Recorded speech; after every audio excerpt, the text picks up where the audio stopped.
পুরোনো জামানার যে রীতি রিবাজ সেটা আমরা সেই আপডেট জামানায় অ্যাপ্লাই করছি এবং আমাদের যে বাচ্চা কাচ্চা যে স্টুডেন্ট তাদেরকে আমরা ধ্বংসের দিকে নিয়ে যাচ্ছি, তাদের সাকসেসের জীবনটা আমরা বাধা হয়ে দাঁড়াচ্ছি। পুরোনো জামানার যে রীতি রিবাজগুলো সেটা আমরা বাচ্চা কাচ্চাদের উপর অ্যাপ্লাই করি, বাচ্চা কাচ্চাদের উপর আমরা প্রেশার ক্রিয়েট করি। কেন ভাই?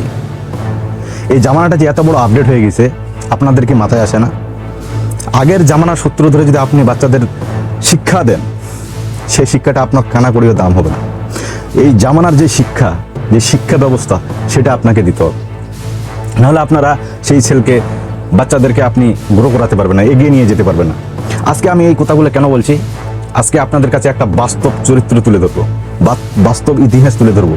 নয়ন বর্মন নামে একটা ছেলের, কুচবিহারের নয়ন বর্মন, সে মাধ্যমিকে লেটার নিয়ে পাশ করেছে। সে লেটার নিয়ে পাশ করা সত্ত্বেও সে বাড়ি ছেড়ে শিলিগুড়িতে এসেছে কাজ করার জন্য। আজকে এটা রীতি কেন? সে এত বড় ভালো স্টুডেন্ট হয়ে কেন তাকে শিলিগুড়িতে কাজ করতে আসতে হবে? তার সাক্ষাতে আমার দেখা হয়েছে, কথাও শুনেছি। তার কথা শুনে এটা বুঝতে পেরেছি যে বাবা মারা আমরা এমন ভুল ডিসিশন বাচ্চাদের উপর তুলে দিচ্ছি, এমন দায়িত্ব তাদের কাছে তুলে দিচ্ছি যে তারা সেটা বহন করতে পারছে না। তাদের ভালো মন্দটা আমরা বুঝতে পারছি না, ভালো মন্দটা বোঝার চেষ্টাও করছি না। সেই জন্য আমাদের বাচ্চা নেশায় আসক্ত হচ্ছে, নানা রকম বিগড়ে যাচ্ছে। সেটা কার কারণে? বাবা মায়ের কারণে। আপনাদের প্রতিটি বাবা মায়ের কাছে অনুরোধ যে বাচ্চাদের আপনারা এমন শিক্ষা দেবেন যেটা আজকে আপনাদেরকে বলতে চলেছি। এই শিক্ষাটা দিন, আপনার বাচ্চা অবশ্যই কামিয়াব সাকসেসফুল মানুষ হবে। পুরোনো জামানার রীতি রিবাজগুলো নিয়ে আছে বাচ্চাদের কাছে অ্যাপ্লাই করবেন না, কারণ বাচ্চা আপনাদের বিগড়ে যাবে, আপনার বাচ্চা ফেল হতে শুরু করবে। আমরা এমন কিছু জিনিসের উপর ফোকাস করে দিই যে বাচ্চাটা পছন্দই করে না, কিন্তু আপনারা সেটা জানার চেষ্টাও করেন না। আপনার যেটা পছন্দ সেটা বাচ্চারও পছন্দ হবে, বিলকুল না। এটা করলে আপনার বাচ্চা বিগড়ে যাবে, আপনার বাচ্চা আপনার হ্যান্ডেলে থাকবে না। নয়ন বর্মনের যে কথাটি বলতে চললাম, নয়ন বর্মন কুচবিহারের একটা ভালো স্টুডেন্ট।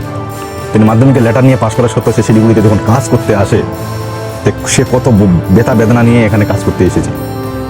সে আপনাদের কাছে একটা কথা বলতে চাই যে তিনি কি এত বড় ভালো স্টুডেন্ট হয়ে কাজ করার কি তাকে মজা লেগেছে? অবশ্যই না। কেন এসেছে? তাকে প্রেশার করা হয়েছে। তার কাছ থেকে যে কথাগুলি আমি শুনলাম, যে বুঝলাম, তাতে এই ভিডিওটা বানাতে আমাকে বাধ্য করলো। তার বাবা মাধ্যমিকে ভালো রেজাল্ট করেছে, তার বাবা বলে তোমাকে সায়েন্স নিয়ে পড়াশুনো করতে হবে।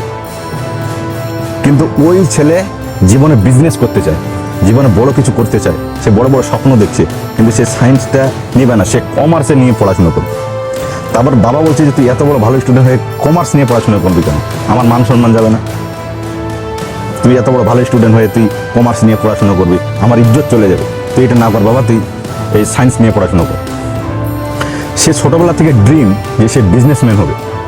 সে বিজনেসম্যান হতে গেলে তাকে তো সায়েন্স না কমার্স নিয়ে পড়াশোনা করতে হবে।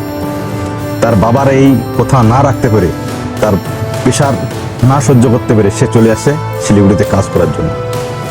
আপনাদেরকে বলি, বিজ্ঞানী আইনস্টাইন একটা সুন্দর কথা বলে গিয়েছেন, যদি আপনি লাইনে খরগোশ, হরিণ, বাঘ, তার সঙ্গে মাছ যদি আপনি সারিবদ্ধভাবে তাদেরকে দাঁড় করিয়ে তাকে যদি বলেন যে আপনাদের সবাইকে গাছে উঠতে হবে, তাহলে কি সেটা সম্ভব?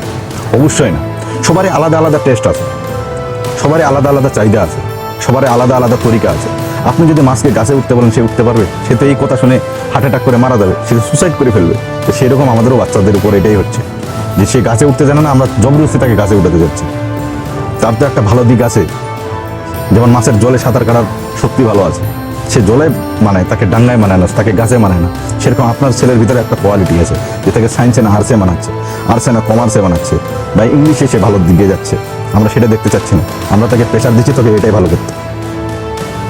দ্বিতীয়ত কথা হচ্ছে যে বাচ্চাদের আমরা ভালো মন্দটা শেখাতে শিখিনি। আপনাদেরকে বলি, যে বাচ্চা 10-এর মধ্যে 3 পেয়েছে, আমরা বাবা মা কী করি? যে বাচ্চা 10-এর মধ্যে 3 পেয়েছে, আমরা তাকে প্রেশার দিই যে এই সাবজেক্টটা 3-এর বদলে তোমাকে 7 আনতে হবে বা 10 আনতে হবে। ভুল ডিসিশন, এটা কখনো করার চেষ্টা করবেন।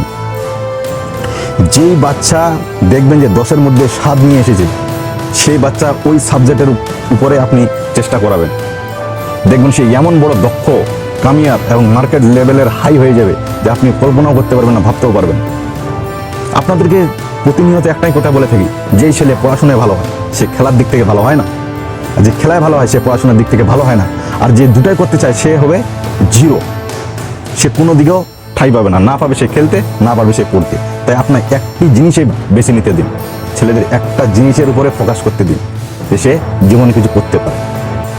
পুরোনো জামানার যে পড়াশোনার রীতি রিবাজ, চাল ডাল, এটা এই জামানায় চলবে না রে ভাই। এটা আপডেট জামানা। এই আপডেট জামানায় তোমাকে আপডেট হয়ে চলতে হবে, তোমাকে প্রতিদিন আপডেট হতে হবে। বাচ্চাদের উপরেও আপনাকে সেই আপডেটটা শিখাতে হবে। কারো সঙ্গে তুলনা করছেন, অমুকের বাচ্চা 100 পেয়েছে, তুমি কেন 70? না, কম্পিটিশন না। তাকে এমনভাবে বোঝান যে সে 100 পেতে বাধ্য হয়। আপনি তার ভালো মন্দ চাহিদা কিছুই জানলেন না, তাকে প্রেশার ক্রিয়েট করছেন। অনেক বাচ্চা সুসাইড করছে, কোনো বাচ্চা নেশায় আসক্ত হচ্ছে। সেটা কার কারণে? বাবা মার কারণে। তাই প্রতিটি বাবা মাকে বলবো, এরকম আপনি কখনো করার চেষ্টা করবেন না। আপনি বাচ্চাদের উপর এরকম প্রেশার ক্রিয়েট করবেন না।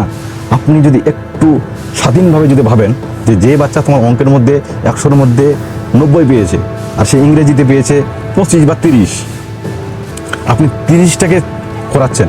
যদি সে 95 পেয়েছে, সে যদি 95 যে মেহনতটা এখানে করে সেই মেহনতটা যদি ওখানে করে, তাহলে সে কত বড় দক্ষ হবে সেটা একবার ভেবে উঠতে পেরেছেন? না, আপনি কোনোদিনও ভাবেননি। আপনি তাকে দক্ষটা ওই জায়গায় করতে দিন, সময়টা তাকে ওখানে ব্যয় করতে দিন। দেখবেন সে এমন একটা মানুষ তৈরি হবে, তার কাছে তাকে ছোঁয়াও যাবে না, তার সঙ্গে কথা বলতে গেলেও ভয় লাগবে। তো সেটাই, আপনি প্রতিনিয়ত এমন একটা করে প্রেশার ক্রিয়েট করবেন না যাতে বাচ্চা নষ্ট হয়ে যায়, বিগড়ে যায়। বাচ্চার ভালো মন্দ পছন্দ করার জিনিসগুলো আপনারা একটু ভাববেন, ভেবে সে বাচ্চাদের পথ চলা সহজ করে দিবেন। ততক্ষণ পর্যন্ত সবাই সুস্থ থাকবেন, ভালো থাকবেন। জয় হিন্দ, বন্দে মাতরম।